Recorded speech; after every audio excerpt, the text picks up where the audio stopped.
അങ്ങനെ കരുൺ നായർ എന്ന മലയാളി പൊരുതി വിദർഭയെ ഫൈനലിൽ, രഞ്ജി ട്രോഫി ഫൈനലിൽ വിജയിപ്പിച്ചു. കേരളത്തിന് ആദ്യ മത്സരത്തിൽ ലീഡെടുക്കാൻ കഴിയാതെ പോയതിനാൽ മാച്ച് സമനിലയായാലും വിദർഭ ചാമ്പ്യന്മാരായി. കരുൺ നായരിൻ്റെ ഒരു ക്യാച്ച് കേരള ഫീൽഡർമാർ നഷ്ടപ്പെടുത്തി കളഞ്ഞു. കരുൺ നായർ 135 റൺസിലേക്ക് പോയി. മാൽവാരയും പിന്നെ വാലറ്റവും ചെറുത്തു നിന്നു. 10 വിക്കറ്റ് പോലും എടുക്കാൻ കഴിഞ്ഞില്ല. ഏകദേശം ഒരു 300-320 റൺസൊക്കെ ഉണ്ടായിരുന്നെങ്കിൽ ഒരു 60 ഓവറിൽ കേരളത്തിനൊന്ന് ട്രൈ ചെയ്ത് നോക്കാമായിരുന്നു. എന്നാൽ അതിന് പോലും കഴിയാതെ ദയനീയമായി വിദർഭയോട് കേരളം തോറ്റു. എന്നാൽ ഒരു മത്സരം പോലും തോക്കാതെ രഞ്ജി ട്രോഫി ഓൾ ദ മാച്ചിൽ ജയിച്ചു വന്ന കേരള ടീമിന് എല്ലാവിധ അഭിവാദ്യങ്ങളും. തുടർന്നുള്ള കളികളിൽ എന്തായാലും ഒരു എക്സ്പീരിയൻസ്ഡ് ആയിട്ടുള്ള ടീമായിരുന്നു, എക്സ്പീരിയൻസ്ഡ് ആയിട്ടുള്ള ബാറ്റ്മാൻമാരും ടീമുമായിരുന്നു. പ്രാവശ്യം എന്തുകൊണ്ടും വിജയത്തിലേക്ക് എത്തിക്കാമായിരുന്നു.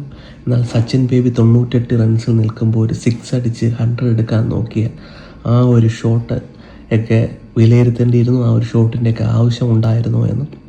എന്തായിരുന്നാലും കേരളത്തിനൊരു ട്രോഫി നഷ്ടമായി. എന്നാലും പൊരുതി എന്ന് പറയാം. നല്ല രീതിയിൽ നല്ലൊരു പെർഫോമൻസ് രഞ്ജി ട്രോഫിയിൽ കേരളത്തിൻ്റെ ഭാഗത്തു നിന്ന് കാണാൻ കഴിഞ്ഞു. പൊതുവെ വലിയ ഫേവറേറ്റ്സുകളൊന്നും അല്ലായിരുന്നു രഞ്ജി ട്രോഫിയിൽ കേരളം. എന്നാൽ ഈ പെർഫോമൻസോടെ പല താരങ്ങളും നോട്ടീസ് ചെയ്യപ്പെടുകയും ചെയ്തു.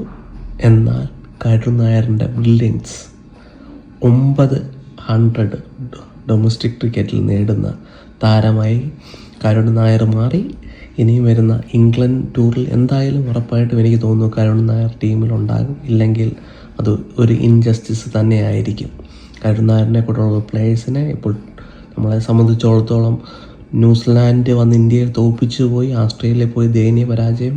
എന്നാൽ കരുൺ നായരിനെ കൂട്ടുള്ള ഒരു മലയാളി ഇന്ത്യൻ ടീമിൽ പിന്നെയും തിരിച്ചു വരാൻ കഴിയട്ടെ. കേരള ടീമിന് എല്ലാവിധ അഭിവാദ്യങ്ങളും നേരുന്നു.